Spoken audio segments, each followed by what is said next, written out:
5 morti nella sola giornata di oggi, 8 in totale nelle ultime 24 ore. La morsa del caldo africano non si allenta nel Veneto e continua il bollettino delle vittime a Padova, a Treviso con il picco della temperatura 38,3 gradi a Ponte di Piave, a Mestre dove è stata trovata morta in casa una donna di 97 anni. Un'ondata di calore che ha fatto registrare un assalto ai centralini del 118 con un vero e proprio boom di telefonate, circa 800 al giorno a partire da lunedì 13 e contatti record nel fine settimana e un aumento medio tra il 5 e il 20% degli accessi al pronto soccorso.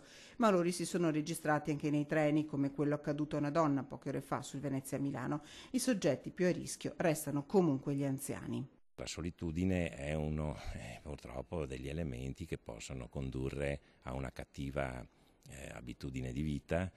Per esempio a volte uscire nelle ore più calde a fare la spesa, che è una cosa che proprio sconsigliamo regolarmente.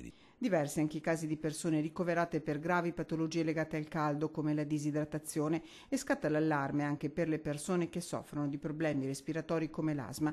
Le temperature di questi giorni rendono pessime le condizioni dell'aria con livelli record di ozono come quello registrato in uno dei polmoni verdi di Mestre, il parco della Bissuola.